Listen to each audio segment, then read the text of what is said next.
Vocês conseguem mais uma cadeira aqui para deixar para o pessoal da assessoria? Chegou mais uma pessoa.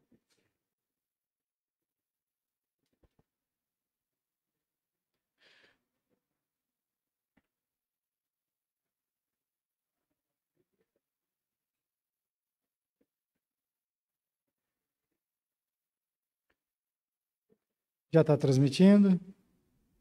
Tá, então, só para advertir que pediram para deixar mais esclarecido que isso aqui é uma transmissão referente ao julgamento do júri. Não tem nada a ver com transmissão relacionada às sessões da Câmara dos Vereadores, tá?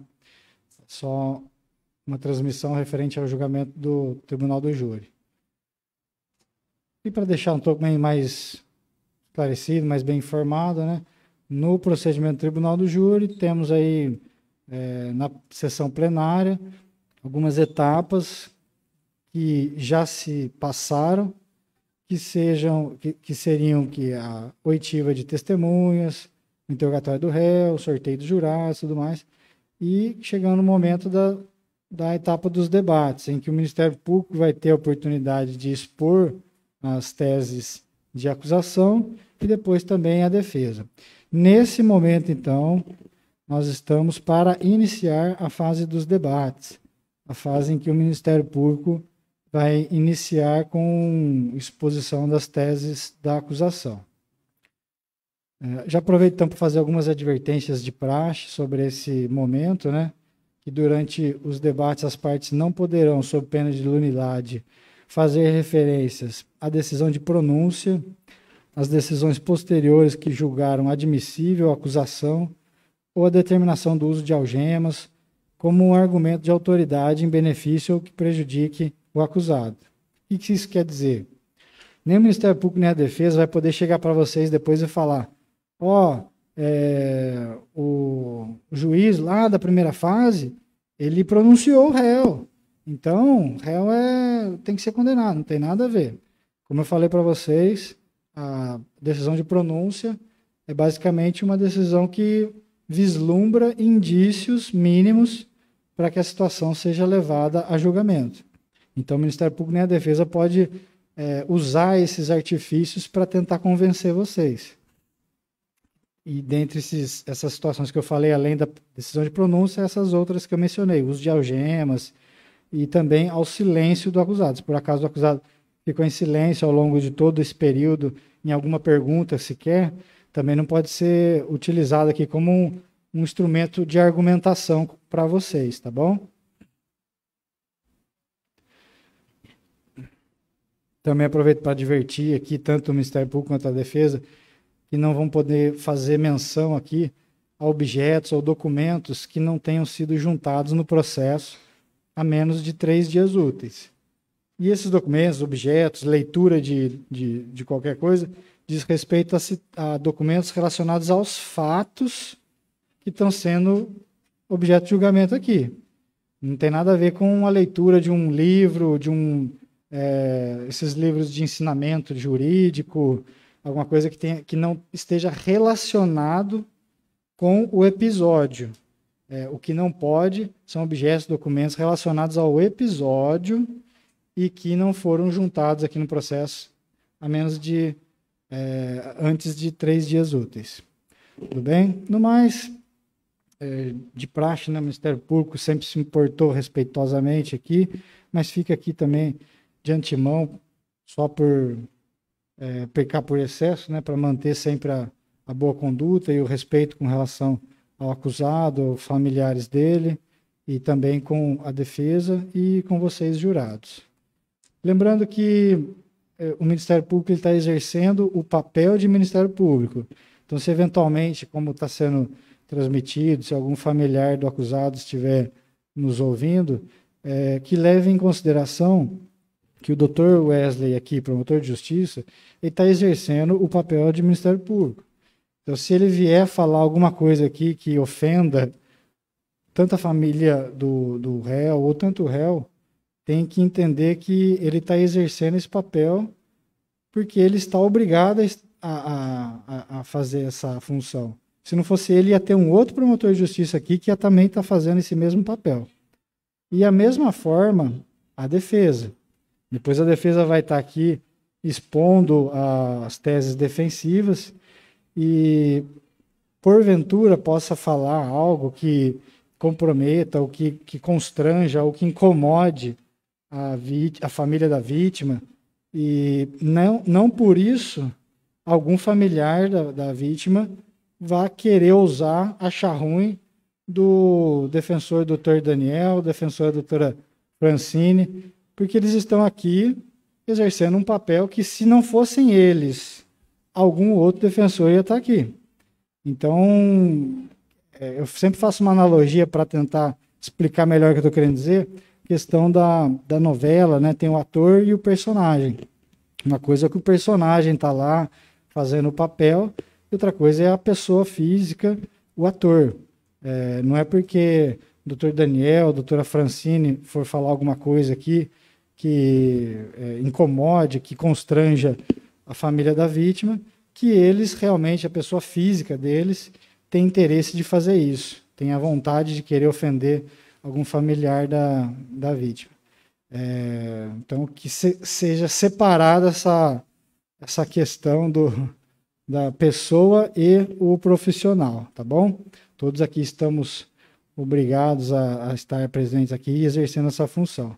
E, de igual modo, os jurados. Nenhum dos jurados estão aqui presentes porque gostaria de estar aqui, estão assumindo uma responsa aí bem forte, e então qualquer sentido da decisão de vocês tem que ser respeitado.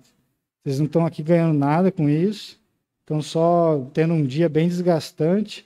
Então, o que vocês decidirem, a sociedade tem que respeitar. Então, se sintam tranquilos para decidir em qualquer sentido, independentemente do barulho que vocês escutem, porque o que importa é a convicção de vocês. Não se deixem levar por torcidas, entendeu?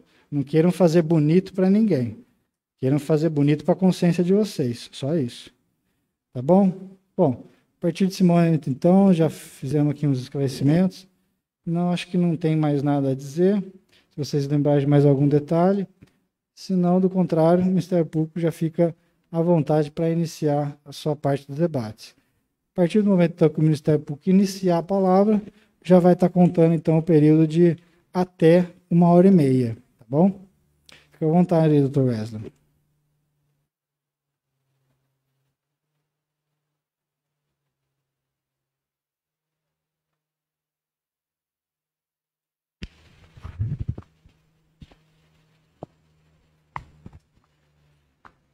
Excelentíssimo senhor juiz de direito, doutor Diego Brum Legaspi, presidente deste Tribunal do Júri, presidente desta sessão.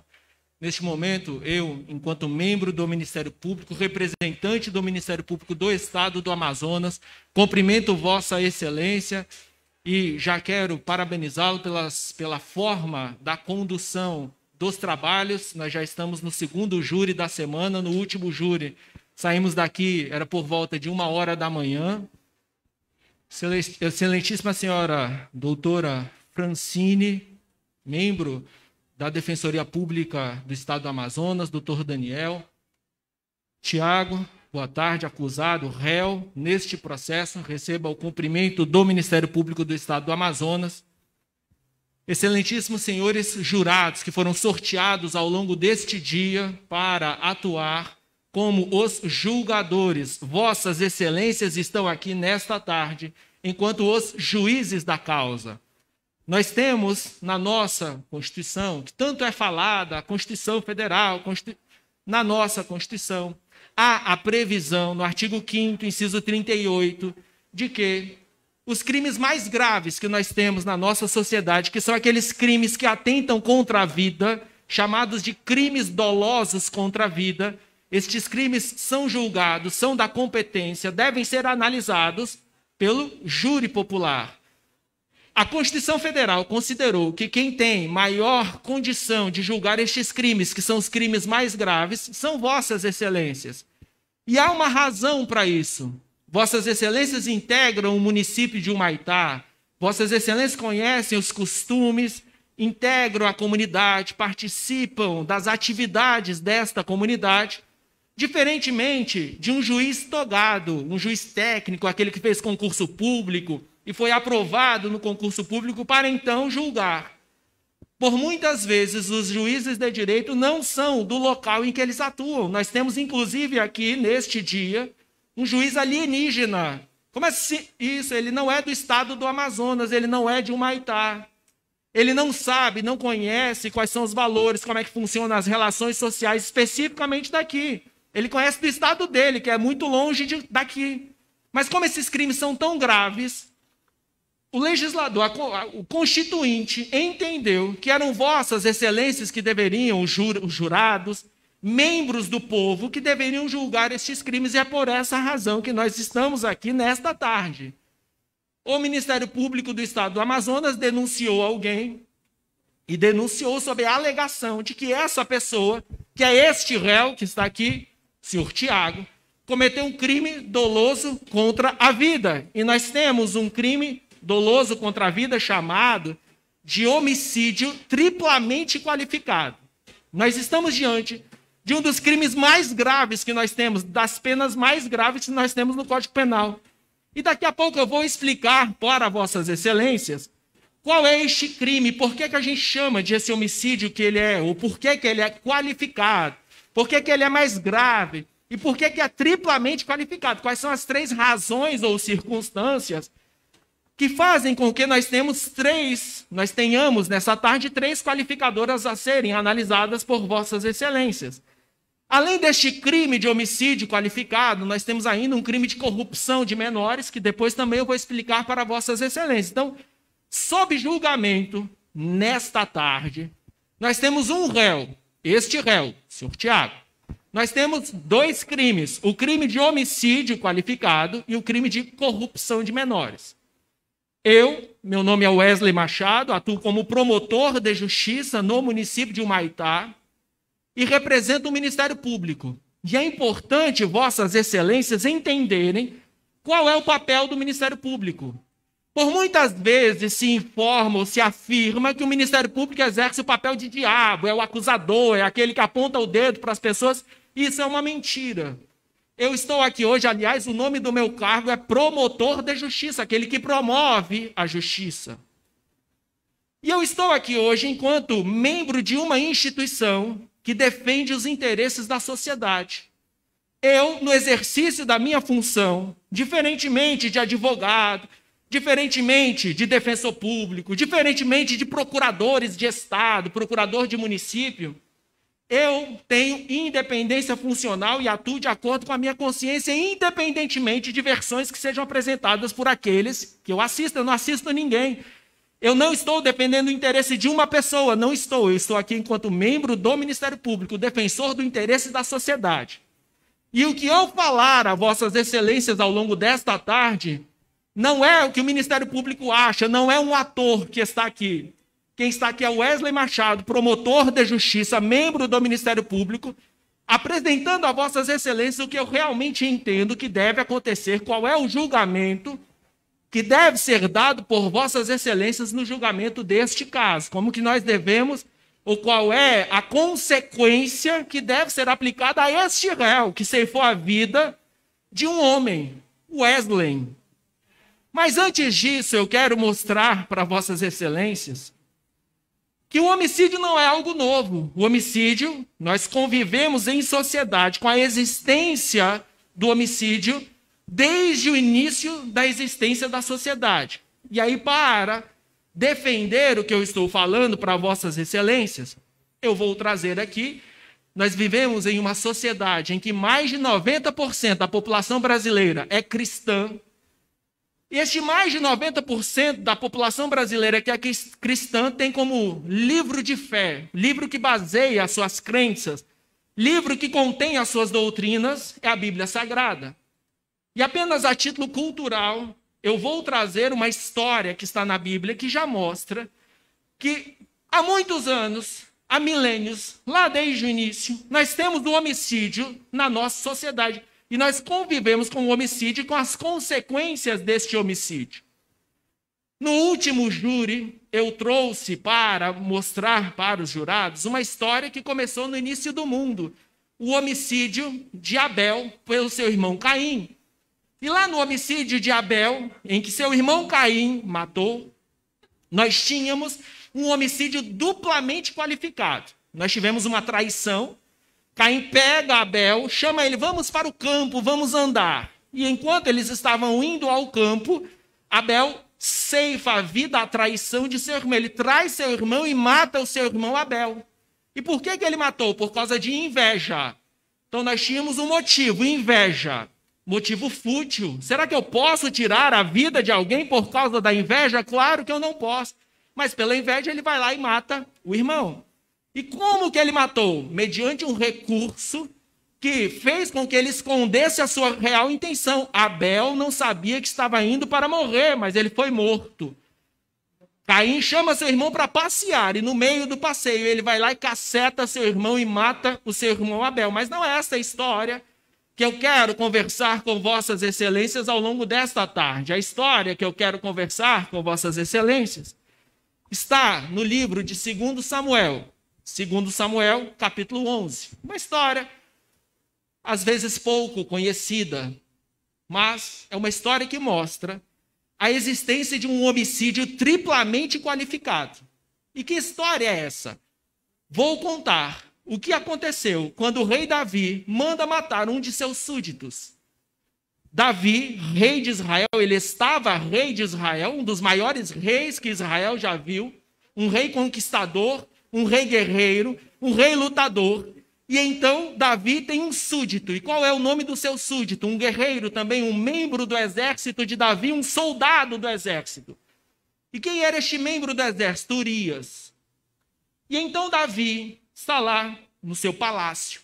Chega a época da primavera, e a Bíblia vai narrar, no livro de 2 Samuel, capítulo 11, que chega a primavera. E a primavera era a época propícia para guerras. Não era bom lutar no inverno, por causa de chuvas. A chuva fazia com que, naquele clima desértico, nós tivéssemos uma dificuldade de locomoção de cavalos, das carruagens, dificuldade para que os guerreiros pudessem se deslocar.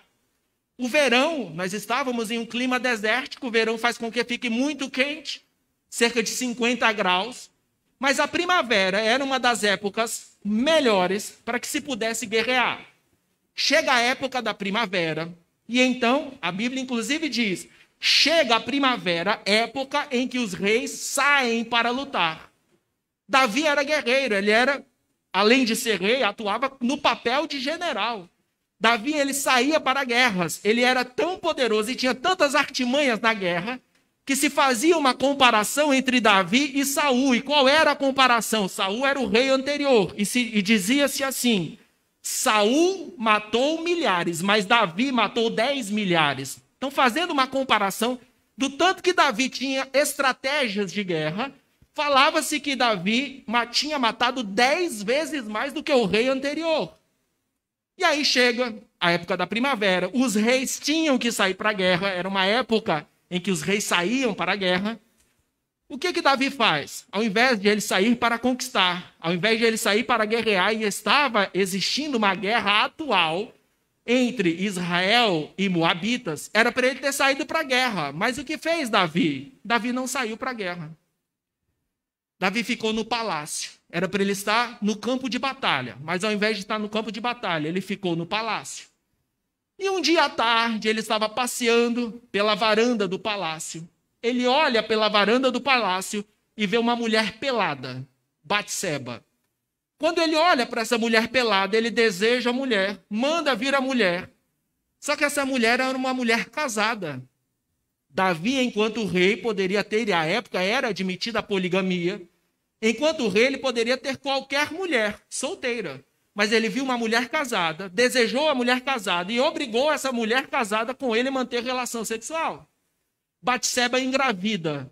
Davi recebe o recado de que Batseba está grávida. Batseba grávida, quem é o esposo de Batseba? Urias, um soldado do exército de Davi. Urias, soldado, Davi o rei, e ele engravida a mulher de Urias.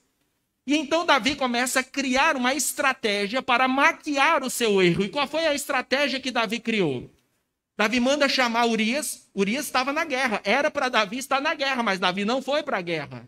Davi estava no palácio. Manda chamar Urias e fala assim, Urias, vem cá, Urias. Urias chega, fala assim, Urias, hoje você vai beber, hoje você vai dormir em casa, vai lá e se diverte com a sua esposa. Urias, um fiel escudeiro, ele ouve o que o rei diz e Urias disse assim para Davi, rei, o meu general está na guerra, os meus amigos estão na guerra, todo mundo está no campo de batalha, eu não vou para minha casa. Eu não vou me divertir enquanto todos os meus amigos estão lá na guerra. É injusto. Como que eu vou me deitar com a minha mulher, vou dormir na minha casa, enquanto todos aqueles a quem eu sirvo com eles estão na guerra e ele não vai para casa? Davi, no dia seguinte, descobre que Urias não foi para casa, então não deitou com a esposa dele. Davi criou uma estratégia para enganar Urias. Então Davi descobre que Urias não foi. No dia seguinte, Davi chama Urias. Desce cachaça na cabeça de Urias. Faz Urias beber, Urias fica bêbado. E com Urias bêbado, Davi diz assim, Urias, vá lá para sua casa, fique com a sua esposa. Urias, mesmo embriagado, ele decide não ir para sua casa e mantém aquele seu entendimento de que todos os seus amigos, todas as pessoas que com ele lutavam, estavam na guerra. Ele, ao contrário, não ia para casa. Ele não podia se divertir enquanto os seus amigos guerreiros estavam na guerra. E ele não vai, então. Davi, no dia seguinte, descobrindo e sabendo que Urias não tinha ido se deitar com a sua esposa, Davi cria uma nova estratégia. E qual foi a estratégia? Davi pensou, vou matar Urias. Só que ele não podia fazer com as próprias mãos. E o que Davi faz? Manda uma carta para o general do exército. E a ordem que estava contida na carta era, mande Urias para a frente de batalha, lá na frente de todo mundo. Quando Urias estiver na frente de batalha, todo mundo sai correndo e deixa Urias sozinho para Urias morrer. Veja, Davi criou uma situação para que Davi deu uma ordem para que Urias fosse abandonado na frente de batalha e então fosse assassinado. Então Davi estava no domínio do fato, estava comandando uma situação para fazer com que Urias morresse. Qual era a razão? Esconder um adultério, esconder um pecado, esconder que ele, Davi, tinha dormido com a esposa de Urias. Isso acontece. Davi assina a carta, endereçada com essa ordem ao general. Quem é que leva a carta? O próprio Urias, sem saber que ele estava levando debaixo do seu braço a sua sentença de morte. E então Urias entrega a carta a Joabe, o general do exército. Joabe abre a carta, vê a ordem, e como estávamos diante de uma ordem do rei, o comandante do exército cumpre. O comandante do exército, então, coloca Urias na frente de batalha, onde estava mais intensa a guerra. Quando Urias está lá, todo mundo retrocede, Urias fica sozinho, e Urias, então, foi morto à traição, e sem conseguir se defender, todo mundo largou ele para morrer. Veja, nós tivemos um homicídio triplamente qualificado. Ele foi morto à traição, ele não sabia que tinha sido criada uma estratégia para ele morrer.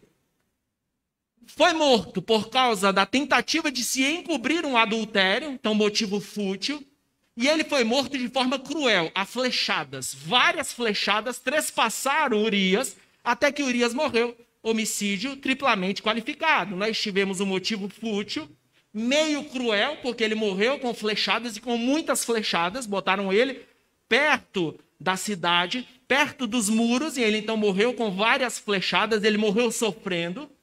E além disso, mediante traição, criou-se um estratagema, criou-se uma forma de deixar Urias sozinho. Homicídio triplamente qualificado. E o que se está a discutir nesta tarde? Um homicídio triplamente qualificado. De um lado, nós temos duas pessoas, Tiago, Jonas. Do outro lado, nós temos Wesley, a vítima. E aqui, antes de nós analisarmos exatamente o que aconteceu, eu quero mostrar para vossas excelências quem era o Wesley. Eu trouxe fotografias que eu consegui com a família, eu trouxe fotografias que podem mostrar para vossas excelências o que Wesley fazia, qual era o papel de Wesley. Wesley, segundo essas fotos que eu trouxe para mostrar a vossas excelências, era alguém que morava na zona rural deste município de Humaitá. ele morava em um sítio. Wesley está aqui no sítio, e aí eu quero mostrar uma outra fotografia, está aqui ele trabalhando, estava com um terçado na mão, e mal sabia ele que meses depois ele morreria a terçadadas. Então ele está com um terçado na mão, trabalhando no sítio em que ele residia. Nós temos aqui uma outra imagem, que Wesley está operando uma máquina agrícola no sítio que ele trabalhava.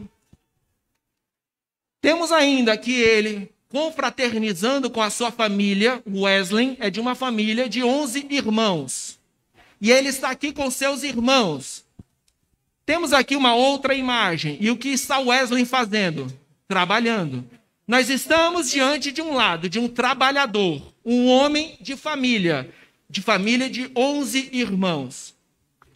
Wesley tinha 11 irmãos, morava no sítio, e eu vou explicar para vossas excelências o porquê. Ele tinha 11 irmãos, 10 irmãos passaram a desenvolver suas atividades na sede do município de Humaitá. Wesley foi para o sítio para cuidar de seu pai idoso. Ele morava com o pai, um homem de 67 anos, no sítio. E ele decidiu deliberadamente, já que os seus irmãos vieram para a sede, ele não queria deixar o seu pai sozinho no sítio. Ele então passou a trabalhar com o seu pai. Então, um homem de família que cuidava da família, que cuidava de seu pai, um idoso de 67 anos de idade, que neste momento está no sítio chorando a morte de seus 2 filhos, e daqui a pouco eu conto para vossas excelências. Um homem que tinha um problema, ele bebia. Acabaram de apresentar a vossas excelências uma versão. Ele frequentava local de drogados, tem um local de drogado. E é comum as defesas tentarem desqualificar vítimas. A defesa chega aqui e começa a falar, a vítima não prestava, a vítima era ruim, a vítima... Nós estamos diante de um homem trabalhador. Nós estamos diante de um homem de família, de uma família de 11 irmãos. Nós estamos diante de alguém que não se tem notícia, e nos autos não há qualquer elemento que tenha envolvimento com crime, porque ele não era envolvido com crime. Mas era usuário de drogas, andava lá no lugar que droga... Não tem nada nos autos, não se demonstrou nada nos autos. Alguém com ficha limpa. Alguém com ficha limpa que morava com seu pai. Pois bem, Wesley tinha um problema. E eu conversei com vários de seus irmãos, e eu, inclusive, faço questão, e eu queria, lutei, para que a família dele estivesse sentado ali. Eu, inclusive, com o devido respeito que eu tenho a Vossa Excelência, o doutor Diego, presidente deste tribunal do júri, nós, na igreja, todo mundo fica, dentro da igreja, várias pessoas em aglomeração. Nos bares, todo mundo fica em aglomeração. Mas aqui no tribunal do júri, que é a casa do povo, eu não consegui autorização para que a família estivesse, mas a família está ali fora, lutando pelos interesses de Wesley, que não está mais aqui. Eu queria que eles estivessem aqui, para que vossas excelências pudessem visualizar que há uma família enlutada, uma família sofrendo, uma família que perdeu um irmão, que perdeu um tio, que perdeu um sobrinho, uma família que tinha um trabalhador, e hoje não tem mais, por causa da ação deste réu. Então, de um lado, nós estávamos diante de um homem de bem, ficha limpa, sem nenhum antecedente, que tinha um problema, ele bebia. Este homem, Wesley, em um determinado dia, ao sair da casa em que ele morava, do sítio em que ele morava, e eu quero mostrar para vossas excelências a foto do dia que ele morreu. E a foto do dia que ele morreu é extremamente importante para a gente entender de onde que ele estava vindo e o que ele estava fazendo na noite em que ele foi brutalmente assassinado. O que Wesley estava fazendo neste dia? Ele estava vindo do sítio, ele tinha trabalhado o dia inteiro, e eu vou mostrar para vossas excelências, é a foto que ele está morto. E eu vou mostrar para vossas excelências, quem tiver problema em ver alguém morto e puder prejudicar, pode baixar a cabeça, não precisa olhar, e eu não quero agredir vossas excelências. Mas eu quero mostrar como que ele estava vestido no dia que ele morreu. Veja, ele estava com a calça jeans. Além de estar com a calça jeans, ele estava com uma bota de trabalho. Bota que se trabalha em sítio. Estava com a calça suja, porque ele tinha trabalhado todo esse dia. E então ele saiu do sítio para vir à sede do município para encontrar a sua namorada. Então ele veio à sede do município neste dia, logo após um longo dia de trabalho. E vossas excelências sabem, ou têm ideia, ou já ouviram dizer, o quanto que é difícil trabalhar na zona rural. Eu não cheguei a trabalhar na zona rural, eu trabalhava antes de ser promotor de justiça, antes de ingressar no serviço público, eu era eletricista, e eu trabalhava com picareta. Às vezes a gente tem que abrir asfalto para passar aqueles canos de energia elétrica para trazer energia do outro lado para dentro de um imóvel. E por muitas vezes, eu me recordo que de manhã eu acordava, chegava às 7h30, 8 horas da manhã, no local em que eu ia trabalhar como eletricista. A gente pega a picareta, joga a picareta no asfalto, chega, sai faísca, porque de manhã o asfalto está ainda frio, duro, sai até faísca, doía tudo. Agora imagine alguém que todos os dias trabalhava na zona rural e o Wesley estava vindo da zona rural, com a sua roupa de trabalho ainda, para encontrar a sua namorada, para ver os seus familiares. No meio do caminho, o pneu da sua motocicleta fura, e então ele passa pelo local, passa pela frente da casa de Jonas. Vossas Excelências acompanharam o depoimento de muitas pessoas aqui ao longo deste dia, ao longo desta tarde, e em todos os depoimentos, há o relato de que Wesley estava passando, empurrando uma motocicleta, vê um conhecido, o senhor Célio, e então ele chega amistosamente, pede para ficar na casa. Ele, inclusive, pediu para deixar a sua motocicleta na casa nesse dia, porque ela estava com o pneu furado. A motocicleta, no dia seguinte, foi recolhida pela Polícia Civil do Estado do Amazonas. E então recolhida, por quê? Porque ele pediu para guardar lá. Ele pede e fica com as pessoas que estavam naquele ambiente, fica bebendo com eles. Estava na casa este réu, o senhor Tiago, tínhamos Jonas, tínhamos do outro lado Roberto Carlos, nós tínhamos Célio, nós tínhamos o Janderson, a senhora Sereni. Parte das pessoas que estavam neste ambiente, nós ouvimos ao longo deste dia. E lá nessa casa, todos estavam em um clima amistoso. Ninguém relatou perante Vossas Excelências, nenhuma das testemunhas relatou para Vossas Excelências que o Wesley foi desrespeitoso. Não tem. Que o Wesley foi agressivo. Não tem. De que o Wesley teve algum tipo de comportamento inadequado. Não tem. Todos descrevem que estavam bebendo, felizes, ouvindo música, e durante esta noite, chega um determinado horário, todos vão embora, menos Wesley, Tiago e Jonas. Wesley, Tiago e Jonas permanecem na casa de Jonas, na varanda da casa. Roberto Carlos foi embora e ia trabalhar, Célio foi embora e ia trabalhar, Janderson entrou para casa, a esposa apareceu na porta, a esposa apareceu, ele entendeu a ordem, entrou e ficou em casa, foi dormir. Mas lá na frente da casa, na varanda, ficaram Jonas, Tiago e Wesley. E em determinado momento, segundo relata e relatou para nós Jonas, e aí eu quero descrever para Vossas Excelências quem é a figura de Jonas. Por muitas vezes eu perguntei se havia algum tipo de desavença, inimizade ou problema entre Jonas e Tiago. E agora eu explico a Vossas Excelências o porquê isso é importante. Por que é importante saber se havia uma briga ou não entre Jonas e Tiago? Jonas já está condenado, independente do que ele falar, e aí condenado entre aspas, ele já está sentenciado, já houve aplicação de uma medida socioeducativa. Independentemente do que Jonas disser, não vai mais mudar a situação dele. Jonas era adolescente. Para adolescentes, e Vossas Excelências conhecem ou já ouviram falar, que nós temos um sistema de grave impunidade no Brasil quando atos considerados como crimes são praticados por adolescentes. Eles ficam, no máximo, 3 anos, cumprindo medida socioeducativa em regime de internação, não importa o que façam.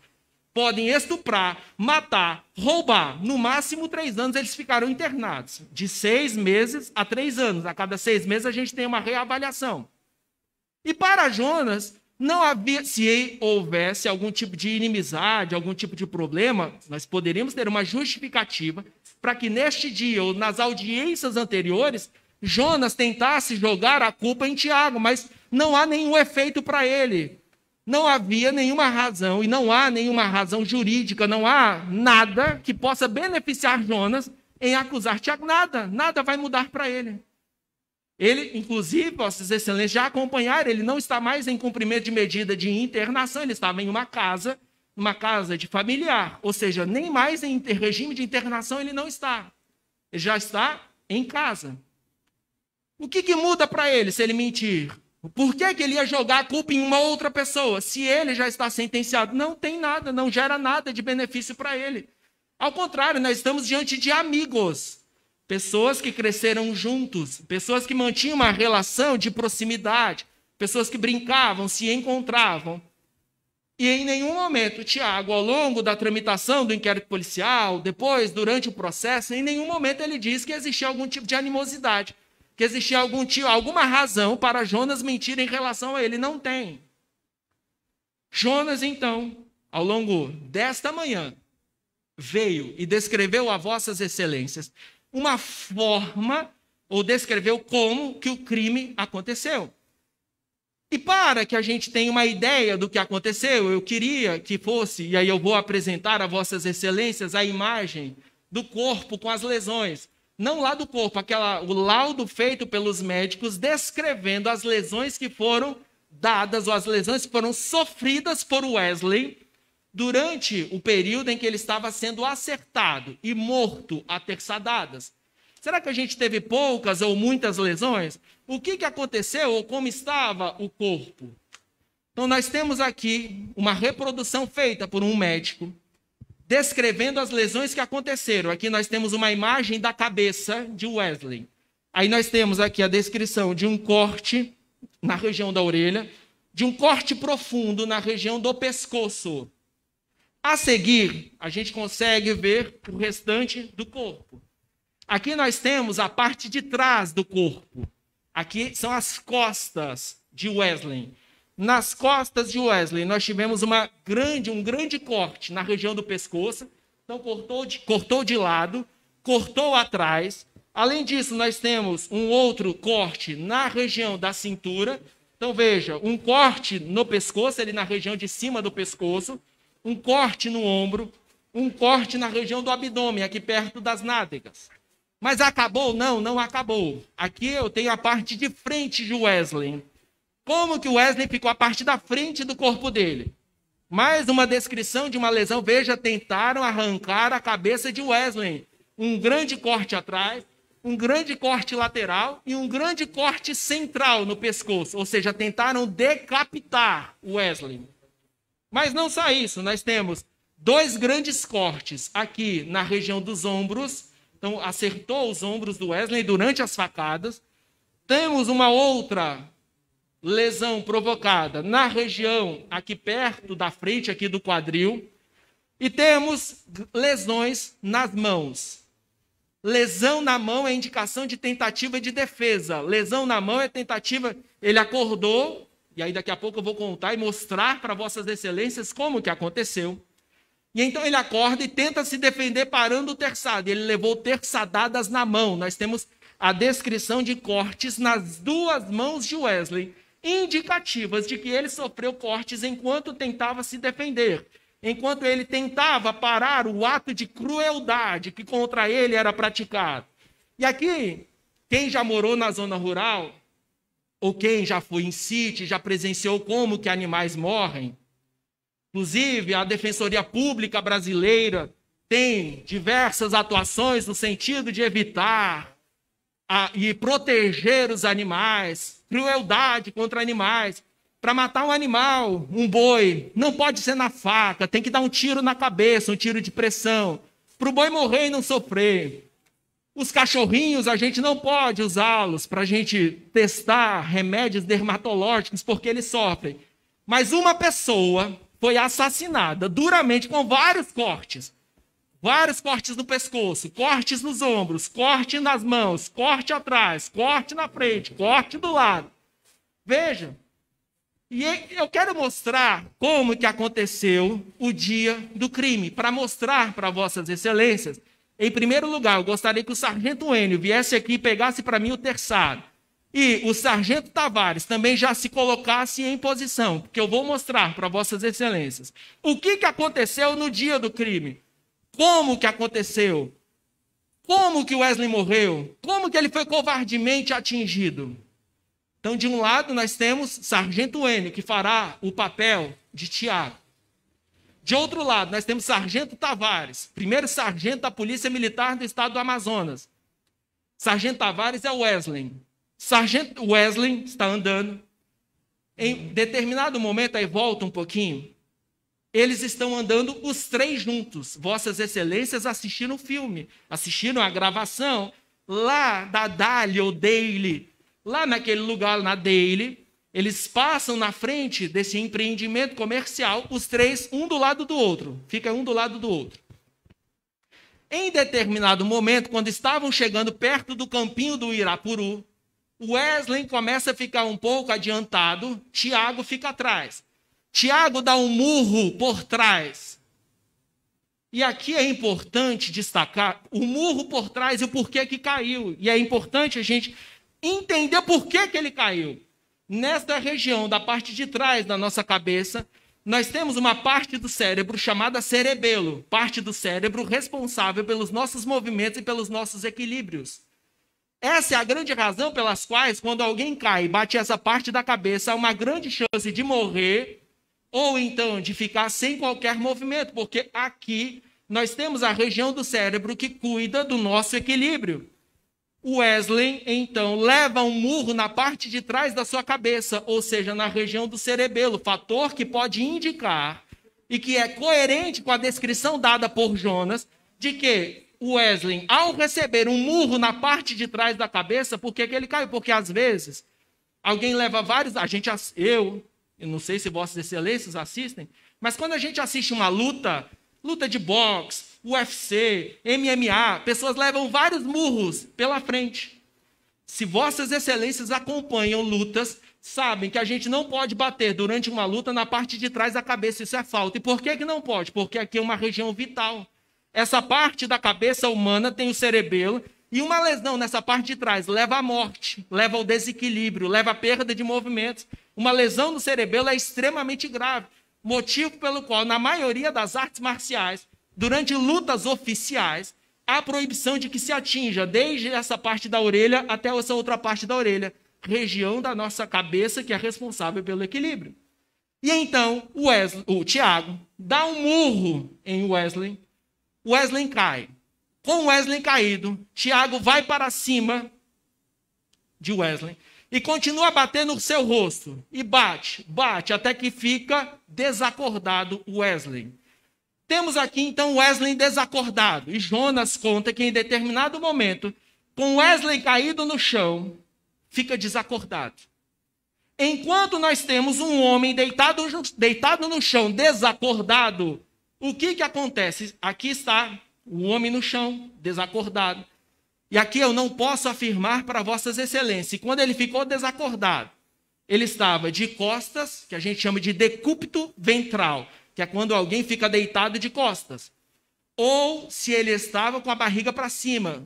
Não tem como a gente saber, mas nós sabemos que durante a execução do crime, ora ele estava com a barriga para cima, ora ele estava com a barriga para baixo. Por que eu posso afirmar isso?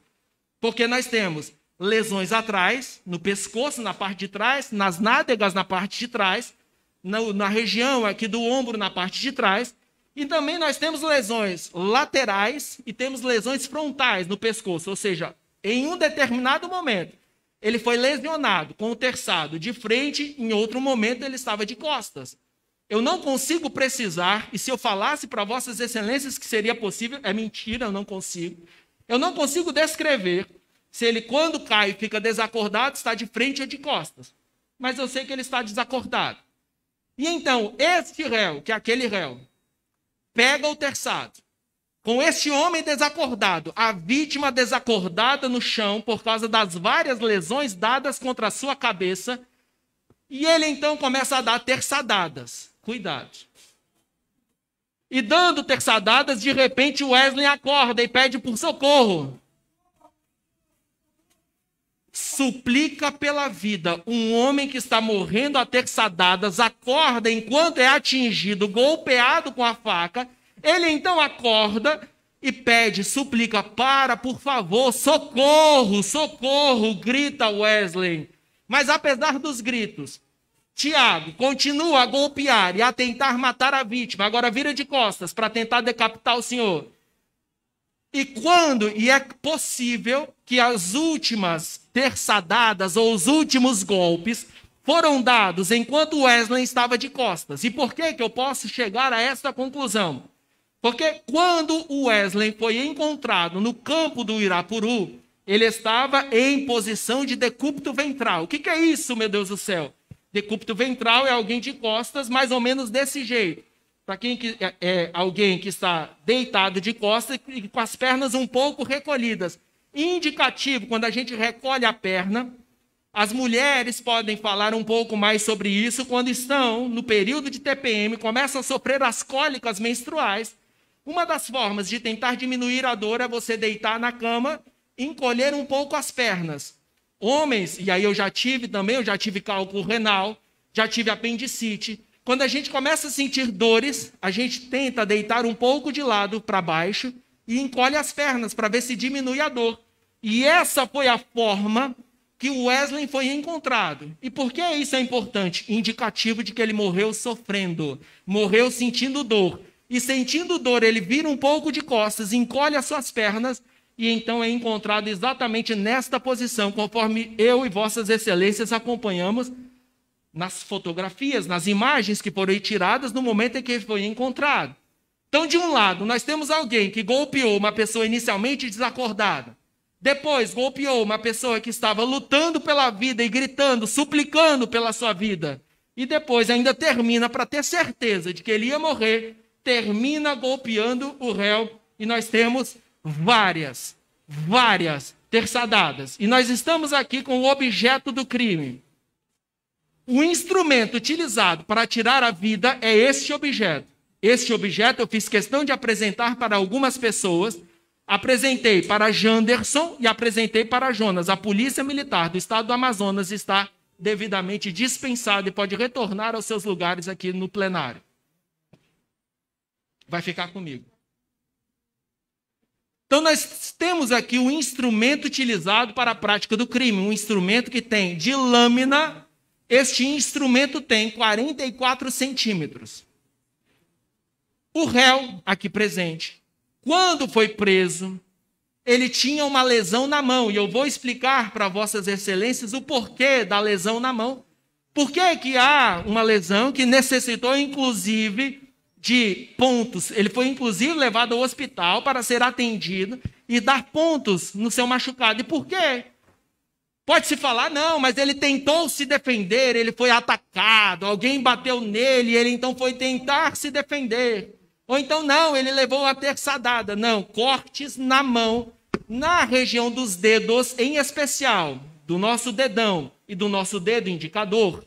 Essas lesões, quando alguém usa faca para a prática de crimes, são lesões próprias de uma pessoa que está usando o terçado e enquanto empurra o terçado contra a vítima, enquanto tenta violar, cortar o músculo humano apesar da gente achar que é fácil cortar, quem já cortou carne, pega uma carne e tenta enfiar uma faca de uma vez, sente dificuldade. É muito difícil. E aí alguém com a faca, quando vai empurrar, as mãos, elas escorregam e se cortam na lâmina da faca. Há mais uma razão para eu acreditar que esse réu, ele se cortou durante a execução do crime. Veja, ele estava com a faca na mão, tentando golpear. E ao tentar golpear, em um determinado momento, imagine alguém que já estava com o sangue da vítima nas mãos, alguém que já estava suado, imagine várias terçadadas ele estava dando. Então, seja pelo suor próprio da emoção, quando a adrenalina está alta, a gente começa a suar. Seja pelo sangue da vítima que já estava espirrando, a mão dele então escorrega e ele se corta com o terçado. Isso é plenamente compatível não com uma lesão de defesa, mas com lesão de ataque. E, inclusive, por isso que quando a gente pega, se vossas excelências acompanharem, as facas utilizadas pelas Forças Armadas, homens do Exército, homens que trabalham na segurança pública, usam facas. E as facas usadas pelos membros das Forças Armadas, por policiais militares, elas têm na região do punho várias fissuras, várias, aquelas bolinhas, ou aquela região que é um pouco para tentar segurar a mão quando a gente empurra. A faca que o pessoal do exército usa, aquela faca menor, é para matar durante a batalha. E aquela faca tem um ferro que segura a sua mão, bate na mão e você não consegue se cortar, ou ela tem algumas arranhuras que fazem com que haja uma segurança da faca na mão de quem a está usando. É por isso que na faca usada para combate, tem um ferro que segura a faca para não se cortar. Aqui não tem isso. Veja, nós estamos diante de um terçado que não tem a região de proteção e que é plenamente compatível com alguém empurrando, se cortar na lâmina enquanto está matando, enquanto está golpeando, enquanto está cruelmente assassinando uma pessoa. E eu, inclusive, passei a mão ali no terçado até hoje. Esse terçado já está apreendido há 1 ano e 8 meses. E ele até hoje está extremamente afiado. Facão, na minha terra é facão, aqui é terçado, usado para tirar a vida de Wesley. Wesley, quando foi convidado para ir até o campo Irapuru, veja, Wesley, uma pessoa amistosa, diz: vamos até a sua casa, Tiago, porque eu vou ver onde é a sua casa e quando eu vier aqui ao município depois, eu vou te convidar para você ir para o meu sítio.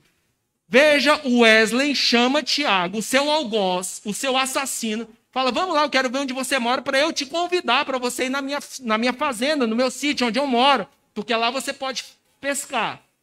E então Tiago, já com a ideia de que queria matá-lo, e já tinha falado isso anteriormente, Tiago diz: opa, essa é a oportunidade. Então vamos lá que eu vou te mostrar a minha casa. No caminho, veja, ele chama Wesley já com a intenção de matá-lo. E cria uma história que legitimaria eles irem para o campo e lá no campo Wesley seria assassinado. Não tem isso nos autos. Errado, vossas excelências acompanharam o depoimento de Jonas ao longo deste dia. E Jonas, no seu depoimento, Jonas diz assim, depois daquela discussão por causa da mãe de Jonas, surge a discussão, Tiago chega em Jonas e diz assim: ô Jonas, a gente tem que passar esse cara, a gente tem que matar esse cara. E aí ele diz assim: vamos passar, eu vou lá para fora, a gente chama ele e leva ele e a gente vai matar. Então já havia um plano anterior. Esse plano anterior envolvia traição. Wesley não sabia que iria se envolver ou que ele seria assassinado. Ele, como uma ovelha, foi levado para ser morto, sem saber que estava sendo levado para ser morto.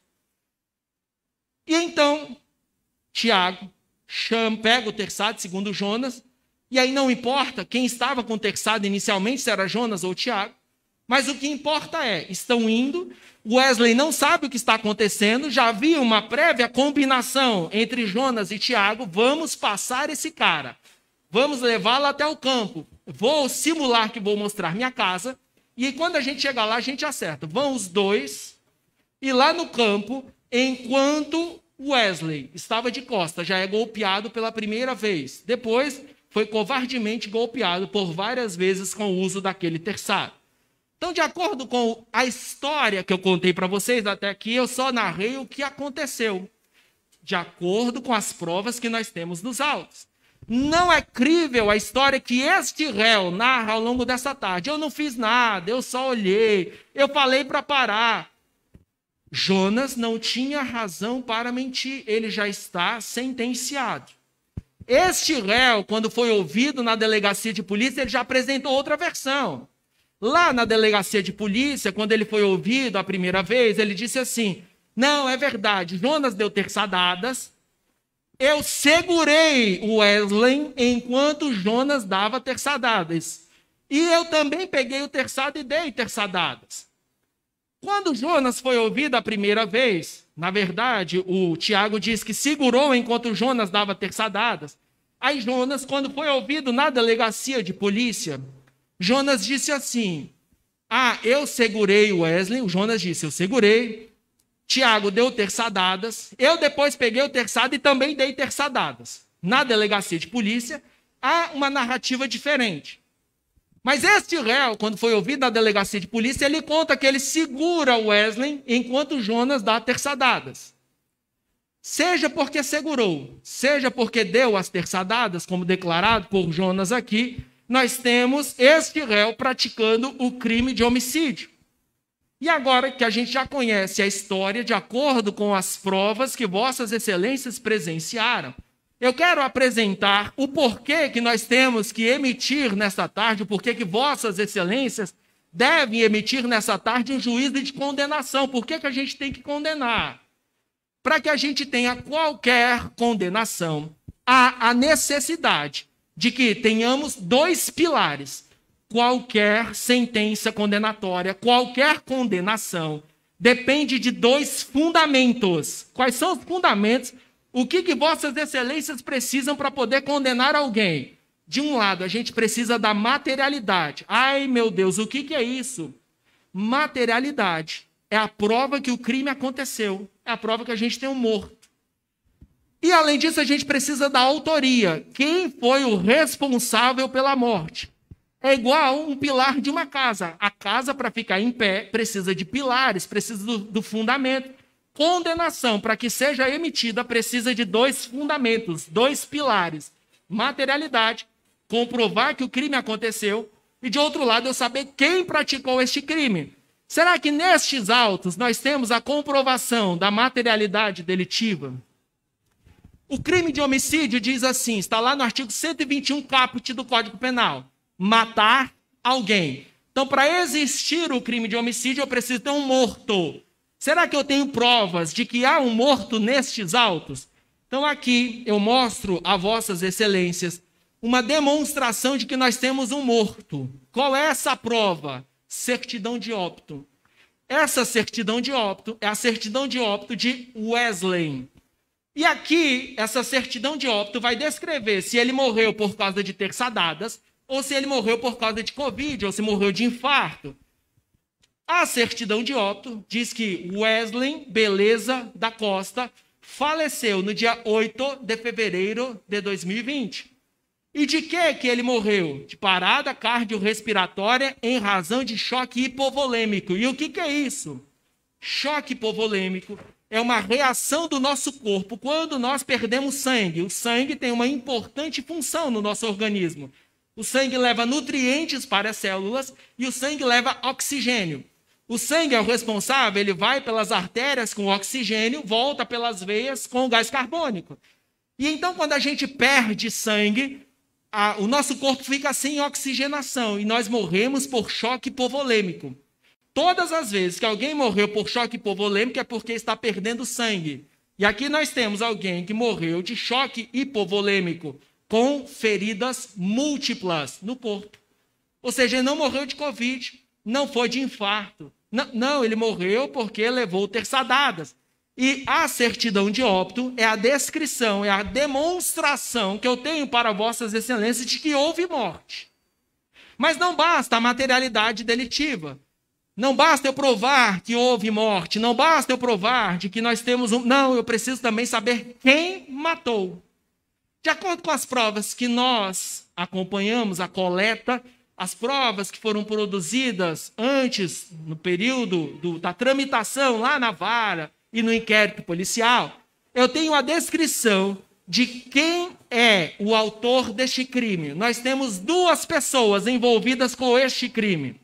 De um lado, nós temos Jonas, um adolescente. De outro lado, eu tenho Tiago. Agora, qual é o papel de cada um?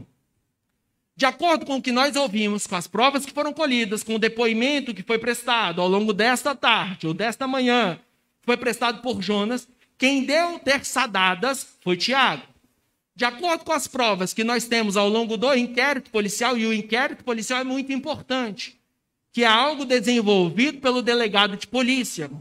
E por que é importante esse documento produzido pelo delegado de polícia? É algo que está sendo produzido próximo ao dia que o crime aconteceu. É quando o delegado, logo após o crime, ele chama as pessoas, a memória está fresca, as pessoas lembram do que está acontecendo. E então o delegado de polícia, quando ouviu Tiago, Jonas, quando eles foram ouvidos na época, na etapa da delegacia de polícia, houve a descrição de que os dois deram terçadadas. Hoje, Jonas nos revelou o motivo pelo qual ele assumiu também ter dado terçadadas. Qual foi o motivo? Este réu que está aqui perante vossas excelências, este réu diz que se ele não assumisse, ele mataria Jonas. Aí vossas excelências podem pensar, mas essa versão também é muito... Eu não posso acreditar nessa versão de que só Tiago deu terçadadas, de que Jonas não fez nada. Jonas está sentenciado pela prática de ato infracional, recebeu inclusive uma medida de internação, tudo bem. Mas nós temos lá no inquérito, de acordo com o depoimento de Jonas e o depoimento de Tiago, quando foram ouvidos, Tiago diz, eu segurei, enquanto Jonas dava terçadadas. Qualquer um que concorre, que participa da prática do crime, veja, ele segurou enquanto o outro dava terçadadas, ele já praticou homicídio. Nós temos uma divisão de tarefas, um segura, o outro mata. Mas nós temos a outra prova, Jonas dizendo, Tiago segurou, eu dei terçadadas, depois Tiago pegou o terçado e também deu terçadadas, com a previsão de que os dois deram terçadadas, de que os dois praticaram atos eficientes para gerar a morte de Wesley. Neste dia, portanto, nós temos a descrição de que houve morte, eu mostrei para vossas excelências a materialidade, e de outro lado eu tenho a autoria, quem praticou, quem deu as terçadadas, este réu que está aqui presente. Então, houve morte, ou seja, nós já precisamos da emissão de um decreto de condenação, vossas excelências devem condenar. E devem condenar como? Daqui a pouco, o excelentíssimo senhor juiz de direito, doutor Diego Bruno Legaspi, vai falar para vossas excelências, vai fazer algumas perguntas. Dentre as perguntas, ele vai falar assim para vossas excelências. No dia 8 de fevereiro, foram desferidas terçadadas contra Wesley que geraram lesões. Aqui essa primeira pergunta é para a gente saber se Wesley levou terçadadas. E não há dúvidas, nós temos provas, inclusive provas técnicas, de que houve múltiplas terçadadas. Depois ele vai perguntar, essas terçadadas, esses golpes, foram a causa da morte de Wesley? Será que Wesley morreu por causa dessas terçadadas? E eu também mostrei a vossas excelências que Wesley morreu por causa das terçadadas. Levou as terçadadas, perdeu sangue, choque hipovolêmico, morreu. A seguir, o juiz vai perguntar, quem foi o responsável por dar as terçadadas? Foi Tiago? Para esta pergunta, o Ministério Público está plenamente convicto de que ele deu terçadadas, as terçadadas que foram responsáveis pelo resultado morte. Então, para esta pergunta, se quem deu as terçadadas foi este réu, vossas excelências também devem responder sim. A seguir, vossas excelências serão indagadas. Vai ter uma pergunta genérica. E qual é essa pergunta genérica? O júri absolve o réu? Essa pergunta, de um lado, tem um conteúdo de clemência. Se há alguma razão para a gente dar uma clemência para este réu, será que a gente pode absolver? E aqui, vossas excelências podem, por íntima convicção, não precisa falar o porquê, vossas excelências poderiam absolver. Mas há alguma razão para absolver este réu que deu múltiplos golpes em várias regiões do corpo de Wesley? Há alguma razão para absolver? Aí vai falar, mas ele já está 1 ano e 8 meses preso na unidade prisional, ele já pagou o que tinha que pagar. Sargento Tavares está aí? Rodrigo, faz um favor para mim, abre essa porta aí, abre a porta. Wesley, pode entrar. Entra, Wesley. Ele não vai entrar. Ele perdeu a vida. Não tem clemência para o outro lado. Houve um encerramento de uma vida, houve morte. Então, de um lado, nós temos um morto. Há razão para a gente dar clemência para este réu? Não tem nenhuma razão. Ele friamente deu muitos golpes, apesar do pedido de socorro, apesar da súplica pela vida. Ele foi frio, covarde o suficiente para dar múltiplos golpes e então gerar a morte de Wesley. Mas também essa pergunta pode englobar algumas razões legais que poderiam justificar a absolvição. É possível que daqui a pouco alguém chegue aqui para vossas excelências e diga o seguinte: mas Tiago, na verdade, Tiago, ele tentou se defender. Ele usou da legítima defesa. E tanto que ele usou da legítima defesa que ele estava lesionado. Ele estava lesionado com um cortezinho na mão. De outro lado, nós temos alguém com múltiplos golpes. Golpes, inclusive, que indicam a tentativa de arrancar a cabeça. O grau de crueldade foi tamanho que há indicação de que tentaram arrancar a cabeça de Wesley. Mas para que tenhamos, e aí é verdade, o artigo 23 do Código Penal diz para a gente que é possível que nós excluamos a ilicitude, a antijuridicidade de alguma coisa. Ai, meu Deus, o que é isso? Nós temos um fato previsto como crime. É possível que este fato previsto como crime deixe de ser crime se houver algumas situações. E o que é que exclui a antijuridicidade do fato? Legítima defesa, estado de necessidade, exercício regular de direito, estrito cumprimento do dever legal. Eu não preciso explicar todas para vocês, mas uma delas é importante. E qual é a importante? A legítima defesa. Porque podem falar que Tiago tentou se defender e que, ao se defender, ele matou. Mas será que a gente tem legítima defesa?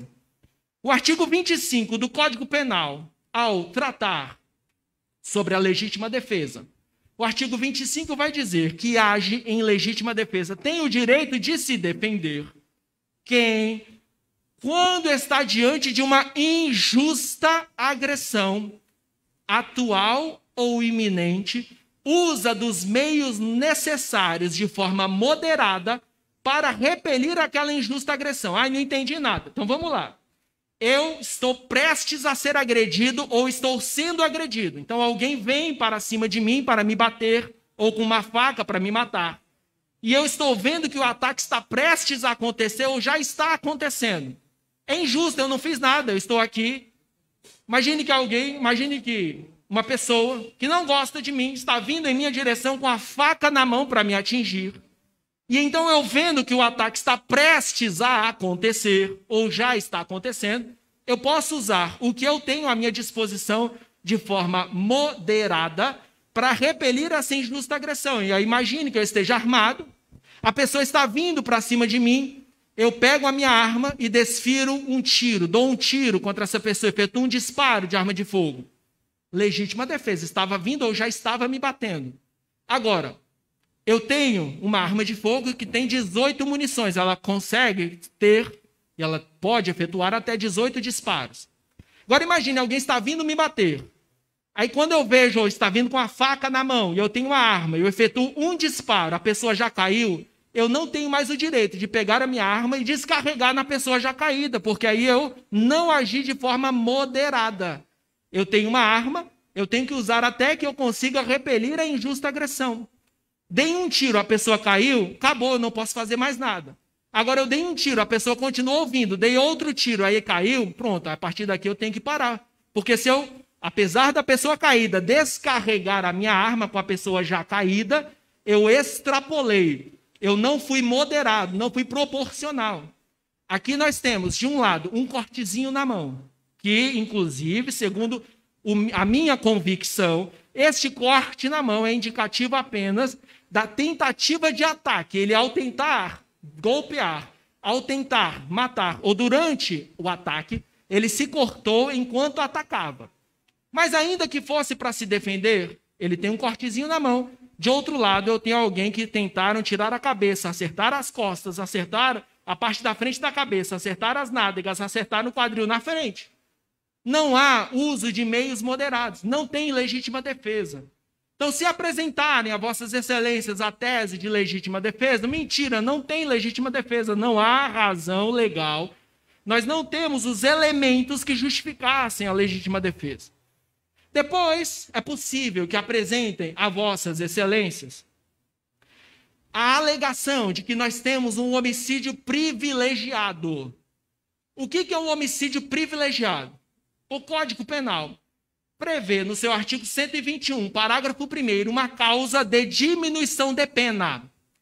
essa causa de diminuição de pena diz que alguém, por relevante valor social, por relevante valor moral, logo após uma injusta provocação, ele se matar, tem uma causa de diminuição de pena. Não entendi nada. Então vamos lá. Imagine que nós tenhamos o traidor da pátria, alguém que pegou os nossos segredos, ou alguém que matou o presidente da República. Então alguém foi lá e matou o presidente da República. Ou pegou os segredos brasileiros e revelou para um estrangeiro os nossos segredos. Traidor. Quem matar o traidor da pátria pratica o homicídio mediante relevante valor social. Matou o traidor da pátria. Ou então, relevante valor moral. Eu sou pai, alguns de vocês são pais.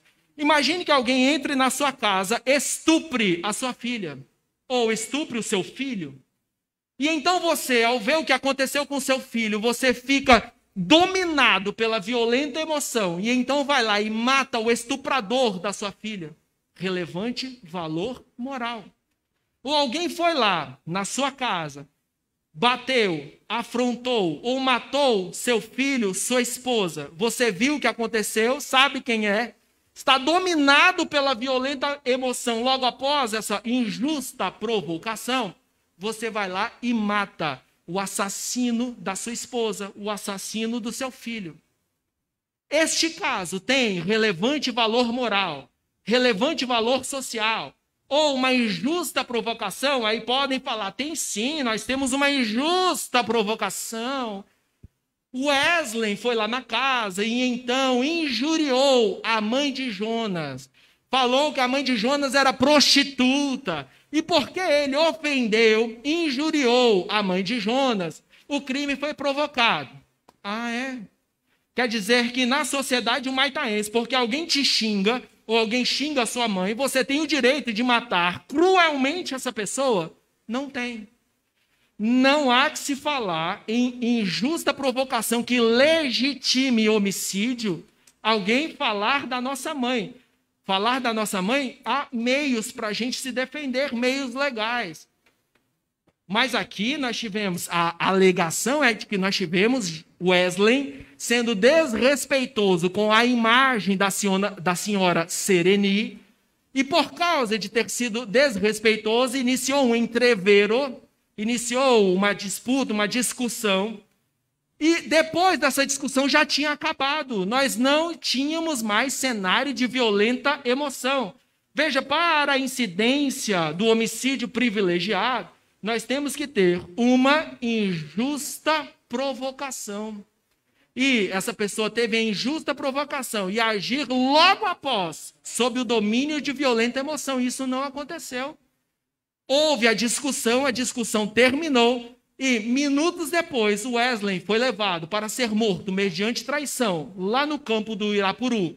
Então, quando vossas excelências forem perguntados se este réu agiu sob o domínio de violenta emoção logo após injusta provocação, vossas excelências devem responder, não, isso não aconteceu.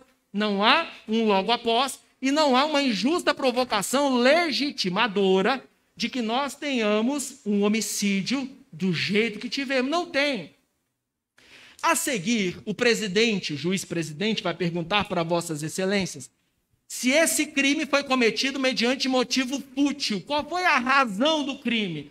A razão do crime narrada desde o início, lá desde o inquérito policial até hoje, tem uma razão. O fato de Wesley ter injuriado, ter falado contra, ter afrontado a imagem da senhora Sereni. Iniciou-se uma discussão. Por causa dessa discussão e por causa de Wesley ter injuriado, veja, injúria é crime contra a honra. Injúria afeta a honra da senhora Sereni. Então, por causa dessa discussão iniciada a partir de uma possível injúria, nós tivemos depois uma morte. Veja a grave desproporção de motivos. De um lado, eu tenho alguém que xingou a mãe de outro. De outro lado, eu tenho alguém que foi assassinado de forma brutal. Quando há uma desproporção entre o que foi praticado e o motivo do crime, A gente diz que essa desproporção faz com que o crime seja motivado por um motivo fútil. Será que discussão, porque alguém xingou minha mãe, legitima que eu mate alguém? Claro que não. Nós temos uma desproporção entre o porquê eu fiz e o que eu fiz. O que eu fiz? Eu matei alguém tentando, inclusive, arrancar a cabeça. Qual foi o motivo? Porque ele falou mal da mãe do meu amigo. Nem foi da minha mãe.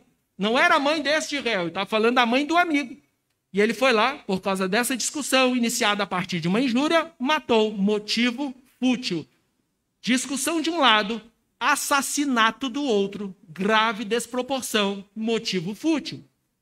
Depois, o juiz presidente vai perguntar a vossas excelências o seguinte: se esse crime foi praticado com o uso de recursos que impediu ou dificultou a defesa da vítima, será que a forma utilizada por este réu para praticar o crime, será que essa forma fez com que o Wesley não conseguisse se defender? Veja, o Wesley foi atacado inicialmente por trás. Depois, o Wesley foi golpeado na cabeça até ficar desacordado. E desacordado, ele começa a ser cortado com o terçado. Ele começa a ser golpeado com o terçado sem conseguir se defender. Nós tínhamos alguém desequilibrado, que caiu por causa do primeiro soco. Depois alguém desacordado. E enquanto estava desacordado, ele foi cortado. Ele acordou no meio, mas já estava golpeado. Houve o uso de uma forma da prática do crime que dificultou ou impediu que o Wesley conseguisse se defender. Primeiro ataque por trás, depois ataque de alguém caído, alguém desacordado. Veja, não tinha como Wesley se defender. E mais, segundo uma parte da história, uma versão da história, Wesley foi inclusive segurado por um deles enquanto o outro o golpeava. 2 pessoas contra 1 pessoa. Isso faz com que nós tenhamos o uso de recurso que dificultou a defesa ou impediu a defesa da vítima. Então, quando for perguntado a vossas excelências se houve o uso de recurso que dificultou ou impediu que o Wesley se defendesse, vossas excelências devem responder sim. E, por fim, nós tivemos, e será apresentada a vossas excelências, uma outra pergunta. E qual é a outra pergunta que será apresentada? Será apresentada a pergunta de que, se esse crime foi cometido mediante traição, será que aqui houve, Tiago, Jonas, ocultaram a intenção homicida, adotaram uma forma que fizeram com que Wesley nem imaginasse o que estava acontecendo? E então, com o uso dessa traição, com o uso dessa forma de tentar enganar, será que com isso, ou criou-se uma emboscada? Será que com isso foi a forma eficiente para que os golpes fossem dados? Quando isso for perguntado, se houve emboscada, uso de recurso que dificultou a defesa da vítima, vossas excelências devem responder sim. Criou-se uma emboscada, usou-se um mecanismo de traição. E, por fim, estava alguém deitado no chão, e deitado no chão foi golpeado enquanto estava inicialmente desacordado e depois acordou. E, por último, o juiz presidente vai perguntar a vossas excelências se esse crime foi cometido de forma cruel. Será que houve crueldade na prática deste crime? Veja, uma coisa, quando nós estávamos no júri passado, de quarta-feira aqui, a vítima faleceu com um disparo de arma de fogo. Alguém chegou, deu o disparo perfurou as artérias aqui do pescoço e ele morreu rapidamente. Um disparo de arma de fogo. Mas e hoje? Qual é o crime que nós estamos julgando? Nós tivemos alguém que, com uso de terçado, primeiro bateu, golpeou, desacordou, depois pegou o terçado e começou a cortar a vítima. E corta, e terçadada. A vítima sofrendo, agonizando, suplica por sua vida, pelo amor de Deus, socorro. Veja, ele estava sofrendo tanto, era tão desumano que estava sendo contra ele praticado que ele chega a suplicar pela vida, chega a tentar se defender com as mãos. Mas apesar disso, nós temos o uso de crueldade, ou seja, usou-se um meio que vai além do normal. Uma coisa é eu disparar uma arma de fogo contra alguém. Outra coisa é eu ir cortando aos poucos essa pessoa até que ela morra. Wesley morreu sofrendo aos poucos. tanto é indicativo de que houve crueldade, tanto é indicativo de que ele sofreu até morrer, de que quando ele morreu, ele estava em posição de decúbito ventral. Ou seja, aquela posição que o sargento Tavares ficou aqui perante vossas excelências, deitado, com a barriga um pouco para baixo e com as pernas encolhidas, indicando que ele estava sentindo muita dor. Aquela posição fetal, que a gente tenta se retrair para ver se isso é suficiente para diminuir o sofrimento. Então, nós tivemos crueldade na execução deste crime. Quando for perguntado para vossas excelências se esse crime foi cometido de forma cruel, que é uma outra qualificadora, vossas excelências também devem responder sim. A seguir, nós temos um outro crime. Crime previsto no artigo 244b do Estatuto da Criança e do Adolescente.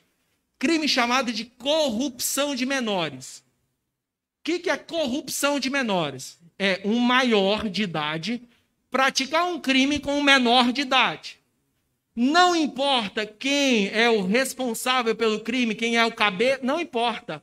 Todas as vezes que um maior de idade pratica o crime com um menor de idade, temos o crime de corrupção de menores. Ah, mas o menor não prestava, o menor... Isso não tem notícia de que Jonas, ele nunca respondeu um processo por ato infracional antes, não tem boletins de ocorrência contra ele instaurados, não tem nada contra Jonas antes de envolvimento dele com alguma coisa errada, com o ilícito, não tem. E então Jonas, juntamente com este réu, praticam um crime. O fato de um maior, independente de quem teve a motivação inicial, independente de quem chamou, maior com menor praticou o crime, o maior responde por um crime a mais, corrupção de menores. E quando o juiz-presidente perguntar a vossas excelências se no dia 8 de fevereiro de 2020, Tiago corrompeu, ou primeiro ele vai perguntar se o adolescente Jonas, à época, hoje ele já é maior, mas se o adolescente Jonas foi corrompido quando um crime com ele foi praticado, vossas excelências devem responder sim. A seguir, o juiz vai perguntar: quem praticou o crime juntamente com Jonas foi o réu Tiago, que é a pergunta sobre a autoria delitiva, os dois pilares. Quando essa pergunta for feita, vossas excelências também devem responder sim, porque Tiago praticou o crime em companhia, juntamente com o menor. Praticou o crime com o menor, crime do artigo 244b do Estatuto da Criança e do Adolescente. Quando isso terminar, perguntou se houve corrupção de menores. Perguntou quem é o autor do crime. Aí, a seguir, o juiz vai perguntar: os jurados absolvem o réu? Nós até poderíamos pensar, e o que eu vou falar eu não concordo, mas até poderia pensar em absolver este réu se Jonas já fosse envolvido com ato infracional, fosse envolvido com organização criminosa, já tivesse praticado atos ilícitos anteriores, ou seja, se ele já estivesse corrompido antes. A Defensoria Pública Brasileira defende que quando o menor já está corrompido, ou seja, quando ele já praticou atos ilícitos anteriores, não há que se falar em corrupção de menores, mas este não é o caso. Nós temos um adolescente que à época era ficha limpa, não tinha nada de errado, não praticou nada errado, não tem notícia de que ele era violento, de que ele era desrespeitoso, de que ele era nada. Um adolescente ficha limpa. E um maior, com este adolescente, pratica um crime. Então, há razão para absolver este réu, Tiago? Não tem. Ele praticou o crime com um adolescente. E por praticar o crime contra um adolescente ou com um adolescente, deve responder também por corrupção de menores e ser condenado pela corrupção de menores.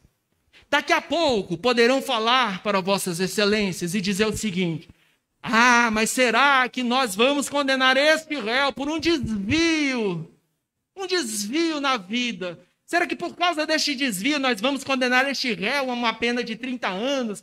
Ele vai ficar preso até morrer. Mentira. Primeiro, eu quero tirar do ombro de vossas excelências este peso que vão querer colocar sobre pena. Quem no Brasil estabelece o tamanho de pena é o Congresso Nacional. Quem fala que o crime é pena de 1 a 4 anos, 12 a 30, 6 a 20, não são vossas excelências. O Congresso Nacional, o legislador, se reúne e diz qual é o tamanho da pena que deve ser aplicada para cada crime. Então não é de vossas excelências a responsabilidade de estabelecer o tamanho da pena. Quem fez foi o Congresso. E mais, se vossas excelências e o Ministério Público requer a vossas excelências que condenem, se vossas excelências condenarem, quem vai aplicar pena não são vossas excelências. No tribunal do júri funciona assim. Vossas excelências reconhecem que houve o crime. Quem aplica a pena é o juiz de direito. Então não é responsabilidade de vossas excelências, mas é 10, 5, 3, 12. Não é de vossas excelências essa responsabilidade. Não peguem um fardo que não é de vocês. Esse fardo é do Congresso e do juiz. Vossas excelências apenas darão uma resposta à sociedade humaitaense para este crime que foi covardemente praticado por este réu que está aqui. Será que nós temos, então, e qual é o recado que nós, integrantes da justiça brasileira, e hoje vossas excelências estão integrando a justiça brasileira, estão integrando um dos órgãos do Poder Judiciário brasileiro. E qual é o recado que vossas excelências passarão para a sociedade humaitaense? Será que a gente concorda com estes crimes que são covardemente praticados com a vida de um trabalhador, de um homem de família, um homem que cuidava de seu pai? Semana passada, um outro irmão, eram 11 irmãos, agora são só 9. Um outro irmão faleceu de Covid. E o pai está lá no sítio hoje chorando pela morte de 2 filhos. Hoje, inclusive, porque está relembrando duramente dessa morte, mais vividamente da morte de seu filho Wesley por causa do julgamento. Mas será que nós vamos mandar um recado à sociedade humaitaense? Será que nós vamos mandar um recado à família que está sofrendo aqui do lado de fora e que eu queria que estivesse aqui dentro? E vossas excelências pudessem acompanhar a dor e o sofrimento da família. Eu acabei de conversar com a irmã da vítima. Ela estava chorosa, contando o tanto que seu irmão era um homem trabalhador. Ninguém esconde que ele tinha um problema, ele gostava de beber. Mas era um homem trabalhador de família que cuidava de seu pai. Então, o recado que nós vamos passar é que a gente tolera esse tipo de crime cruelmente, covardemente praticado por este réu. Será que nós vamos tolerar que maiores, juntamente com menores, pratiquem crime e não recebam a devida consequência? Não é isso que nós, sociedade humaitaense, esperamos. Eu moro em Humaitá. Eu passo os meus fins de semana em Humaitá. Eu tenho o meu domicílio em Humaitá. Eu convivo com vossas excelências. A minha família está aqui, as minhas filhas estão aqui. E nós não esperamos viver em uma sociedade em que há insegurança. É diferente quem não fica aqui, quem fica fora. Eu estou aqui. E eu, enquanto integrante da sociedade humaitaense, quero viver em uma sociedade em que há segurança, em que aqueles que praticam crimes recebem as devidas consequências, mas poderão falar a vossas excelências. Mas tem o perdão, nós temos que perdoar. É verdade. Ele deve ser perdoado pela família. Mas aqui, este tribunal não é o lugar de perdão. Este tribunal é o local em que devemos dar exatamente a consequência para os atos. Mas poderão falar, mas a Bíblia diz que tem perdão. É verdade, Davi era o homem segundo o coração de Deus. Davi era um homem que Deus amava. A Bíblia chama Davi de homem segundo o coração de Deus. Davi foi o responsável pela prática de um crime triplamente qualificado. Matou Urias. Será que Davi foi perdoado? Foi perdoado. Mas Davi teve alguma consequência? Teve consequências. Na Bíblia diz que Deus mandou uma pena para Davi, dizendo que a espada nunca se apartaria da sua casa. Davi, um de seus filhos, matou o outro filho. Um dos filhos de Davi estuprou a irmã dele. Um irmão estuprou a irmã. O outro filho matou o estuprador. E o filho querido de Davi, chamado Absalão, estuprou as esposas de Davi numa praça pública. Ele sofreu duras consequências dos seus atos. Temos que perdoar. Quem tem que perdoar é a família, quem tem que perdoar é Deus. Nós aqui, enquanto membros do Poder Judiciário do Estado do Amazonas, devemos dar a devida retribuição para este ato, que é reconhecer que houve crime, reconhecer que o crime foi praticado por motivo fútil, meio cruel, uso de recurso que dificultou a defesa da vítima, inclusive com uma emboscada ou traição.